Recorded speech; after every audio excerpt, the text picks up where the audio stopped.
नमस्कार सभी को। मोस्ट ऑफ स्टूडेंट्स की ये क्वेरी है कि मैम आरपीएससी असिस्टेंट प्रोफेसर के जो फॉर्म हैं वो भरने शुरू हो चुके हैं। 12 जनवरी से लेकर के 10 फरवरी के मध्य जो है आप अप्लाई कर सकते हैं आरपीएससी कॉलेज लेक्चरर या आरपीएससी असिस्टेंट प्रोफेसर में जो भी आपकी सब्जेक्ट की पोस्ट है उसके लिए। जैसे आपको यहाँ पर आपको मैं दिखा दूं तो ये चीज़ आपको दिखाई दे रही है। तो अगर हम बात करें जो भी स्टूडेंट्स हैं हिंदी के, तो हिंदी की अगर हम बात करेंगे तो आपके लिए यहाँ पर 58 पोस्ट हैं। Hindi, English, Sanskrit, Urdu, Persian, botany, chemistry, maths, अलग अलग आपको इस नोटिफिकेशन में चीज़ें देखने को मिलेंगी और जिसमें आप अपना सब्जेक्ट देख करके और उसमें आप फॉर्म अप्लाई कर सकते हैं। ठीक है, तो जो क्वेश्चन मेरे सामने आ रहा है ज़्यादातर स्टूडेंट्स का कि क्या मैम बिना नेट के हम फॉर्म भर सकते हैं, तो देखिए इसके लिए 2-3 पॉइंट्स हैं जो आप सभी को इसमें जरूर ध्यान रखने हैं, जो मैं आप सभी को यहां पर क्लियरली बता देती हूं। ठीक है,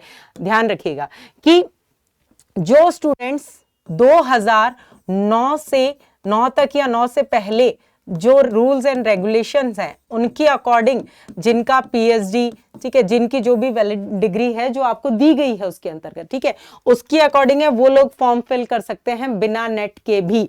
ठीक है, वो लोग फॉर्म फिल कर सकते हैं। दूसरा, जिसने भी आरपीएससी सेट का एग्जाम क्लियर किया हुआ है, ठीक है, सेट या हम कहेंगे स्लेट, ठीक है, दोनों इनमें से, तो वो भी एग्जाम आरपीएससी असिस्टेंट प्रोफेसर का जो फॉर्म है वो भर सकते हैं। ध्यान दीजिएगा, यहां पे जो सेट की एग्जाम की बात कर रही हूं वो सिर्फ और सिर्फ राजस्थान का आपने सेट क्लियर किया हो। अगर आपने मान लीजिए महाराष्ट्र सेट किया है, अगर आपने गुजरात जी सेट किया है, आपने अगर आप देखेंगे कर्नाटका सेट कर रखा है, तो वो आपका पर्टिकुलर उसी स्टेट के लिए मान्य है, यहां के लिए मान्य नहीं होगा। यहां के लिए अगर आप दूसरे स्टेट का फॉर्म तभी भर पाएंगे जब आपने नेट कर रखा है। ठीक है, कि नेट जो है आपका नेशनल लेवल का एग्जाम है और अगर आपने वो क्लियर कर रखा है तभी आप जो है वो दूसरे स्टेट में भर पाते हैं। और दूसरे स्टेट में जब आप फॉर्म फिल करते हैं तो आपकी कैटेगरी चेंज हो जाती है। अगर आप अपने स्टेट में ओबीसी में आते हैं, ईडब्ल्यूएस में आते हैं, तो वहां पर आप जनरल काउंट होंगे क्योंकि कैटेगरी का बेनिफिट आपको आपके स्टेट में ही मिलता है। इस चीज का भी आपको ध्यान रखना है। अब तीसरी इंपॉर्टेंट चीज कि जिन भी स्टूडेंट्स का नेट क्लियर नहीं हुआ है कि मैम अभी दिसंबर वाले का तो हमने पेपर दिया है लेकिन उसका अभी रिजल्ट नहीं आया, ठीक है, कि जो भी स्टूडेंट जिन्होंने जनवरी 2025 में आपका नेट का एग्जाम दिया है या जो जून में देने वाले हैं, ठीक है, जून 2025 में देने वाले हैं, वो स्टूडेंट्स भी नेट का ये आप नेट इसमें करके आप ये अपना फॉर्म फिल कर सकते हैं। कैसे? ठीक है, क्यों? क्योंकि आपको जो आप फॉर्म फिल कर देंगे, आपको नेट की जो कैटेगरी की, भाई आप एमए के लास्ट सेमेस्टर में चल रहे हैं अभी, ठीक है, और आपने कहा कि मैम या तो हमने ये वाला एग्जाम दे दिया है जिसका रिजल्ट वेटिंग है और वेटिंग है तो हम क्या फॉर्म भरे, तो भाई रिजल्ट का वेट मत करो क्योंकि रिजल्ट का वेट करोगे तब तक फॉर्म की डेट तो चली जाएगी। इसलिए फॉर्म भर देना है आपको, ठीक है, फॉर्म भर देना है, चाहे आप उस पर नेट टिक करें, आप तो उसमें आप टिक करके भर दीजिए क्योंकि फॉर्म दोबारा नहीं खुलेंगे। अगर मान लीजिए आपका रिजल्ट अगर पास में आया, फिर आप कहेंगे काश मैं फॉर्म भर देता। इसलिए आप लोग फॉर्म भर दीजिए। जिन्होंने भी रिजल्ट का वेट करते हुए रुके हुए हैं वो लोग अपना फॉर्म भर दीजिए, पहली बात।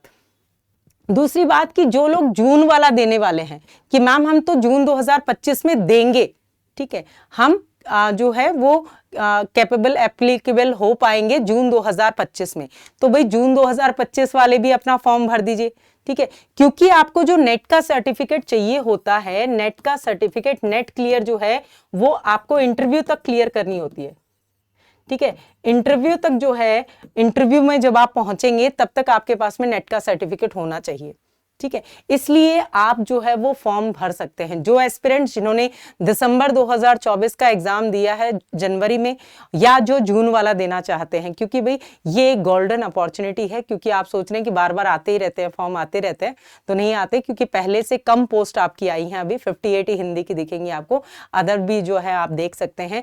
तो आप लोग जो है ये चीज ध्यान रखिए।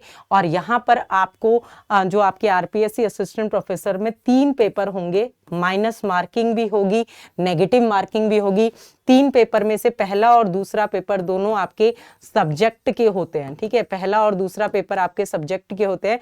जो थर्ड पेपर होता है वो आपका जीके का होता है, ठीक है। उसके बाद में आप देखेंगे सेकंड फेज में इन तीनों को मिलाकर के जो आपका कट ऑफ होगा, जो आपकी जितनी भी सीट्स हैं उसके 3 गुना कैंडिडेट जो हैं वो इंटरव्यू में बुलाए जाते हैं। तो अब इसकी प्रिपरेशन, फॉर्म भरने से कुछ नहीं होगा, क्या करनी है हमें प्रिपरेशन करनी है। तो इस प्रिपरेशन के लिए आपके लिए असिस्टेंट प्रोफेसर का बैच जो है वो लॉन्च हो चुका है, जिसमें आप अपने रिलेटेड जो भी आपका एग्जाम है और जो भी आपका सब्जेक्ट है उससे रिलेटेड आप उस पे जा करके हमारे इस कोर्स से आप जुड़ सकते हैं, और जिसमें आपको लाइव और रिकॉर्डेड दोनों क्लासेस, प्रैक्टिस क्वेश्चंस, आपके स्टडी नोट्स, आपके इंटरव्यू की प्रिपरेशन, आपका पीएचडी मेंटोरशिप का सेशन, सारी चीजें आपको मिलेंगी। तो आप फ्री सेशन जो है आपके उसके माध्यम से जुड़ करके ओरिएंटेशन सेशन देख करके और अपने इस जो कोर्स को ले सकते हैं, हमारे साथ जुड़ सकते हैं, अपनी तैयारी को आगे बढ़ा सकते हैं। आप लोगों के सामने अगर कोई भी परेशानी आ रही है, फॉर्म कैसे भरना है, किनको भरना चाहिए, जो भी, तो आप कमेंट सेक्शन में हमारे से पूछ सकते हैं। बहुत बहुत धन्यवाद।